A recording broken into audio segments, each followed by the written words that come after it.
안녕하십니까. 신인균의 국방TV 시큐리티 뉴스입니다. 자, 오늘도 우크라이나 전황, 이스라엘 상황 같이 살펴보겠습니다. 이스라엘 지금 전쟁 전면전 5차 중동전 발발의 초일기에 들어가 있죠. 이란은 이 저항의 축 세력들 다 모아서 이스라엘을 어떻게 공격할 것이냐 이 논의를 했고, 그 이후에 다시 이란 최고 수장이죠 하메네이가 정부 고위 관료들을 전부 집합시켜서 이스라엘을 어떻게 공격할 것인가, 또 공격해야 한다라는 명령을 또 내렸습니다. 자, 이런 상황이다 보니 미국과 이스라엘은 이 또 여러 가지 시나리오를 가지고 전쟁을 준비하고 있어요. 그리고 지금 이스라엘은 자신들을 지키기 위해서 이스라엘 상공 그리고 그 주변 시리아 완전히 광범위하게 GPS 제밍에 들어갔습니다. 왜냐?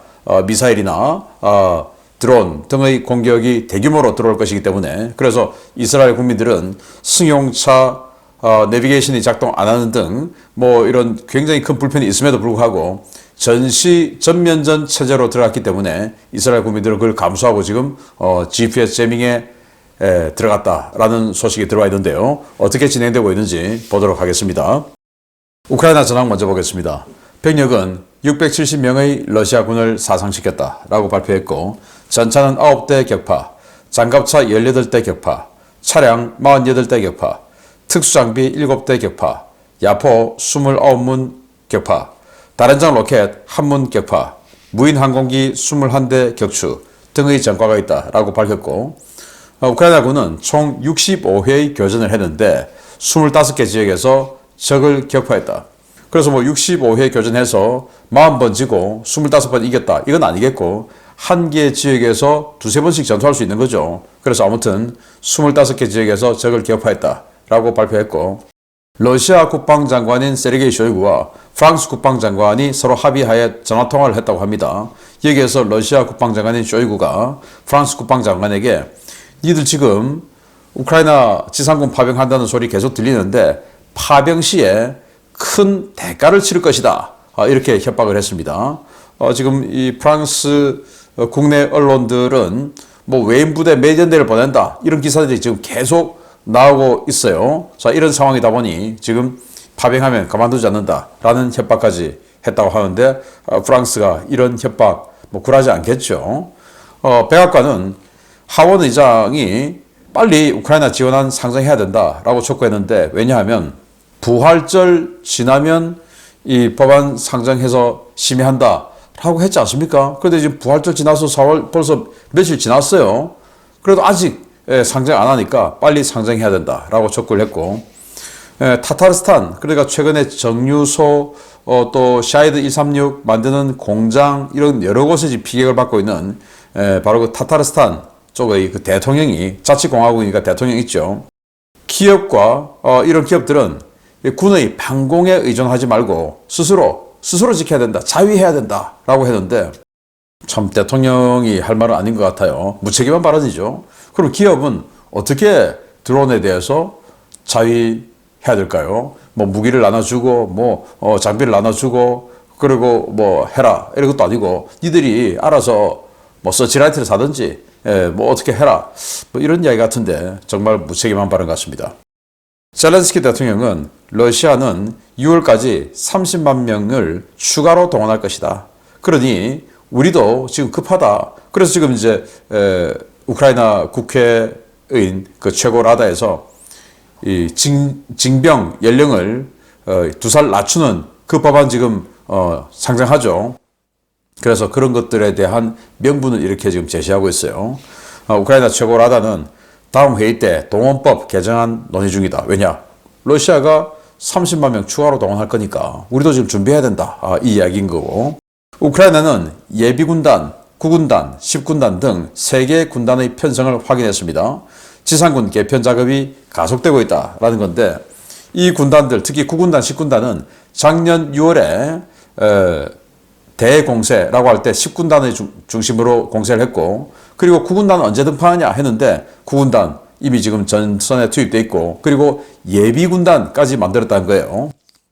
그래서 여기 이 마크가 예비군단 마크가 지금 이 지역에 배치가 되어 있고, 그리고 이 아래 자포리자 지역 이 군단이 9군단, 그리고 이 군단 47기가 예단으로 상징되는 10군단 뭐 이렇게 되어 있는데, 자, 우리 한국 육군 같으면 뭐 오래전부터 군단 체제로 해서 군단 아래에 뭐 2개, 3개 사단 뭐 이렇게 있었죠. 그러면 뭐 퍼뜩 생각이, 군단 밑에 사단, 사단 밑에 뭐 연대, 요즘 예단이죠. 뭐 이런 식으로 되어 있으니까 뭐 그러면 되지라고 하는데, 군단이 사단이라는 큰 단위의 부대를 지휘를 하면서 그 사단이라는 부대를 지휘만 하는 게 아니고 지원도 해야 되죠. 그래서 지원은 화력 지원도 있고 군수 지원도 있고 뭐 여러 가지 지원이 있죠. 그래서 화력 지원하기 위해서 포병여단이 군단에, 특히 뭐 우리 5군단, 7군단, 뭐 1군단 이런 데는 포병여단이 어마어마하게 규모가 커요. 거의 뭐 사단급이다 할 정도로 커요. 포병여단이 있죠. 또 군수지원여단 있죠. 또 통신, 뭐 공병 다 예단이 있습니다. 그리고 표적 획득하러 가고 하는 특공예단 있죠. 이런 식으로 군단이 사단의 작전을 지원할 수 있는 그런 직할 부대들이 쫙 배치가 되어 있고, 그러면서 사단을 지원해야 되죠. 그런데 지금 여기는 그런 지원 부대, 군단 직할 지원 부대는 거의 없고, 그냥 전투 예단들 몇 개를 묶어서 야 이거 1군단, 뭐 야 이거 9군단, 이거 10군단, 그리고는 군단 직할 부대 없고 예단은 알아서 그냥 예단, 야 니들 절로 가. 그러면 뭐 지상군 사령관이 바로 하면 되지 군단장이 왜 필요하죠. 그래서 아직도 여기는 군단 작전을 한 번도 안 해봤기 때문에 이 군단에 대한 개념 거의 없이, 또 사실 이 지원 부대 만드는데 대단히 돈이 많이 들죠. 장비, 돈 많이 드는데 그런 것들이 사실은 우크라이나의 능력으로는 지금 뭐 1년 만에 되는 건 아니다 라고 할 수 있는데, 그래서 이렇게 3개의 군단이 있다고 해서 우리 한국처럼 와 뭐 7군단, 5군단, 1군단 뭐 이 정도 군단이 벌써 3개나 있구나, 이거는 아니다. 그냥 전투부대가 지금 몇 개 묶어놓은, 그것도 사단 몇 개가 아니고 여단 몇 개, 뭐 이 정도다 해서 우리의 군단과는 좀 전력이 많이 떨어진다라고 저는 평가를 합니다. 그리고 폴리티코는 우크라이나 고위 관료들은 방어선 붕괴에 대한 우려가 매우 크다. 그래서 말씀드렸듯이 방어선 뒤에 예비부대가 없으니까 방어선만 뚫리면 뭐 키우까지 하이패스다. 그래서 방어선 뚫리면 안 되는데, 야 근데 무기 지원 안 되고, 이제 여기에 대한 걱정이 매우 크다 이거죠. 키우 포스트는 이 여당 내부 혼란이 극심하다. 그리고 야당도 뭐 혼란하다 이겁니다. 의회도 동요하는 중이다. 왜? 전쟁이 지금 빨리 미국에서 지원이 안 들어오니까 뭐 이런 것들이고, 그리고 이번 대통령 선거를 건너뛰어버리지 않습니까? 그래서 야 이거 건너뛰는 거 맞냐? 그래도 했어야 되는 거 아니냐? 이런 것에 대한 혼란이 크다라고 이야기하는 것이고, 루마니아 의회가 굉장히 이색적인 법을 통과했어요. 몰도바를 겨냥해서 해외 자국민 보호법을 통과했는데, 자, 이 말이 뭐냐면은 해외에 나가 있는 루마니아 국민이 타국에 의해서 위험에 처해 있다라고 판단이 되면 루마니아 군대, 경찰, 정보부대 등 이 루마니아의 무력을 즉각 투입해서 자국민을 보호한다라는 법이에요. 이건 뭐냐? 루마니아 여기 있죠? 옆에 몰도바가 있습니다. 몰도바에 이 루마니아와 이중 국적자가 54%랍니다. 깜짝 놀랄 정도죠. 그럼 왜 몰도바 독립했는지 모르겠는데, 아무튼 이 몰도바의 오른쪽 끝에 트란스니스트리아가 있고, 이 지역은 슬라브 계열, 즉 러시아 계열이 많이 있고, 그리고 나머지는 몰도바 또는 54%는 루마니아와 이중 국적이다 이거예요. 그래서 그거의 끝판왕이 대통령인데, 지금 이 몰도바 대통령이 루마니아하고 이중 국적자라고 합니다. 그러니까 대통령 위험하다. 뭐 이렇게 되면 또 고위 관료들 루마니아 국적자들 많다 이거예요. 그러면 이제 루마니아 군대, 경찰, 정보부대 여기 즉시 투입해서 보호한다 이건데, 그럼 여기에 이제 러시아 군들이 들어오려고 하면 즉시 루마니아 군이 들어가서 몰도바를 러시아를 쫓아내는 이 법을 통과시켰다라는 거예요. 이거 물론 뭐 러시아하고 루마니아하고 전력을 비교하면 상대가 안 되겠지만, 문제는 이 몰도바 지역에 러시아가 군사력을 투사하려고 하면은 이 몰도바 지역에 뭐 바다가 있는 것도 아니고 오직 항공으로 들어와야 되는데, 이 사방이 우크라이나, 루마니아 둘러싸여 있죠. 그래서 들어가기가 대규모 병력을 투입하기가 대단히 힘들어요. 그래서 여기 지금 한 1,500명 러시아군 들어가 있는데 이 정도는 뭐 루마니아군이 밀어붙일 수가 있죠. 그러니까 몰도바 정권을 뒤엎는 것에 대해서 굉장히 강력한 억제력을 발휘할 수밖에 없는 그런 법을 통과시켰다라는 거고, 이럴 바에야 그냥 몰도바와 루마니아를 합쳐서 몰도바도 그냥 EU로 루마니아 일원으로 EU, 나토로 들어가는 게 어떨까라는 생각을 해봅니다. 자, 이스라엘 상황 보면 어제는 이 중부 가자에서 좀 상황이 많이 벌어졌고요. 전사자는 없습니다. 하마스 수장 그룹 중에 하나인 하니에가 자신의 여동생이 잡혔음에도 불구하고 이스라엘군 전면 철수 없이는 거래는 없을 것이다 라고 강경한 발언을 했고, 베니 간츠, 이 무임소 장관이죠. 전 국방장관이고 지금 무임소 장관, 야권이었는데 지금 전시통합내각에 들어가 있어요. 그리고 영국, 미국 등을 네타냐후 총리와 의논하지 않고 자기 마음대로 가서 외교 활동을 해서 네타냐후가 지금 완전히 그냥 등 돌리고 있는데, 국가 균열 막으려면 9월 달에 총선 반드시 치러야 된다. 전쟁이든 말든 총선해야 된다. 그러니까 자기가 지금 그 총리로 출마할 이 생각을 가지고 있는 것이죠. 미국과 이스라엘은 라파 관련한 전략회담에서 이스라엘의 전략부 장관이 고성으로 책상을 두드리고 사태질을 하고 고함을 치고 이렇게 했답니다. 대립이 격화되는데 그 관련한 기사가 NBC 기사 캡처본이에요. 론 더머 이스라엘 전략부 장관이 미국 같은 경우는 제크 설리번 백악관 국가안보 보좌관, 또 국방부 장관, 국무장관 등이 대표로 나왔고, 이스라엘 같은 경우도 국방장관, 외무장관, 이 론더머 전략장관 뭐 이런 식으로 해서 화상회의를 했는데, 미국이 야 니들 뭐 제대로 할 수 있냐? 안 되잖아. 뭐 이제 이런 식으로 해서 안 되는데 왜 자꾸 라파 들어가려고 하냐? 능력도 안 되면서 그 능력이라고 하는 것은 이 하마스를 이길 수 있는 능력이 아니라 주민들이 다치지 않은 상태에서 하마스를 박멸할 수 있는 그런 능력 그거 없지 않느냐? 라고 하니 이 전략부 장관이 두드리고 니들이 우리 할 수 있다는데 니들이 뭐야? 하고 이제 고함을 치고 했다고 합니다. 자, 그래서 이 오스틴 장관이 이 자리에서 그 갈란트 국방장관에게 구호단체와 조율도 안 되는데 라파 니들 안 돼. 이건 거예요. 이제 이러다가 싸웠다라는 건데, 그럼 뭐냐면은 그 센트럴 키친 구호단체가 SUV 타고 구호 활동을 다 하고 나오는 걸 폭격해서 우방국들 5명이 지금 죽었지 않습니까?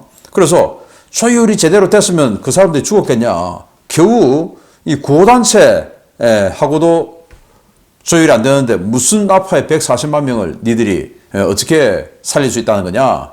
이렇게 해서 라파 안 된다라고 하니까 갈란트 국방장관은 그런 것에 대해서 우리 할 수 있다라고 하면서 또 오스틴 장관에게 이란과의 모든 충돌 시나리오 우리 대비되어 있다라고 했는데, 이건 제가 좀 이따가 자세히 설명드리겠습니다. 이란 남동부 이란 이슬람 혁명 수비대 부대를 공격해서 무기고를 완전히 폭파시켰던 그 단체, 바로 JCRRD 와히비즘, 그러니까 사우디아라비아 왕가를 추종하는 그 테러 단체예요. 그 테러 단체 확인됐습니다. 모사드가 아니었어요. 여기가 경찰서를 추가 공격하고 전투를 벌이고 있다라는 건데, 지금 여기 보시면 사진이 있는데 영상 좀 보시면서요. 자, 총소리가 계속 나죠. 이런 식으로 계속 전투를 지금까지 벌이고 있다라는 건데, 자, 이렇게 되면 사우디아라비아까지 뭔가 이번 중동 전쟁에 휩싸이지 않을까라는 생각이 듭니다. 워싱턴 DC 법원은 이란과 시리아는 미국인 피해자에게 1억 9,100만 달러 배상해라 라고 판결을 내렸는데, 여기가 지난번에 원비어 부모들에게 이제 판결을 내려줬죠. 그래서 북한이 원비어 부모들에게 징벌적인 손해배상 해줘라 라고 판결했던 바로 그 법원이에요. 워싱턴 DC 연방법원인데, 이란과 시리아, 이거 뭐냐면 2018년도에 미국인이 산지구에 갔다가 쇼핑센터에서 하마스 대원이 그냥 칼로 난자를 해서 미국인을 죽인 거예요. 그래서 이 부모가 고소를 한 겁니다. 그래서 이 하마스의 배후에 이란과 시리아가 있으니까 그 이란과 시리아 정부가 이 부모에게 1억 9,100만 달러 배상해줘라 라고 판결을 내렸습니다. 자, 이게 어떻게 집행이 될 수 있을지. 미국의 예멘 특사, 이 사람 때문에 지금 양 사방에서 욕을 먹고 있는데 화해 제스처로 후티를 테러 단체 해제를 고려 중이다. 즉 후티가 이 홍해에서 미사일 쏘고 드론 쏘고 이거 안 하기로 하면 지금 후티가 테러 단체로 지정되어 있는데 그거 우리 해제해 주는 거 고려 중이다 라고 하니 지금 뭐 이 지역 이 저항의 축 언론들은 미국이 드디어 백기 들었다 하고 뭐 쭉 난린데 정말 참 부끄럽게 그지없는 말이 되겠죠. 참 미국이 너무나 능력 없다라는 것을 그대로 보여주는 치욕적인 발언이 아닌가라고 생각하고요. 미 중부사령부는 후티의 미사일, 드론, 그러니까 미사일 한 발, 드론 두 발 날아왔는데 이거 다 요격했다라고 발표를 했습니다. 자, 오늘 주요 소식 보겠습니다. 중동전 어떻게 진행되고 있는지 보겠습니다. 이란 최고 지도자가 이스라엘에게 재차 보복 공격 위협을 들고 나왔습니다. 앞서 전해드린 바와 같이 친이란 민병대를 동원한 간접 공격은 물론 이란이 직접 이스라엘 본토를 타격할 가능성도 제기되고 있는데 이스라엘이 이에 대비해 사실상의 전면전 체제로 전환했습니다. 이스라엘에 대한 보복 공격 의지를 천명한 아야톨라 알리 하메네이 이란 최고 지도자가 현지 시각 4월 3일 테헤란에서 주요 관료들을 소집해 회의를 가졌으며 이스라엘에 대한 보복 공격 의지를 재차 천명했다고 이란 관영 이라냐 통신이 보도했습니다. 통신은 가자에서 시온주의 정권의 패배는 필연적인 것이고 이스라엘 정권은 쇠퇴와 해체를 향해 점점 다가서고 있다 라면서 그들이 시리아에서 저지른 그 발악도 결국 그들을 패배의 늪에서 구해주지는 못할 것이고 그 행동 때문에 뺨을 세게 얻어맞을 것이다 라고 주장했습니다.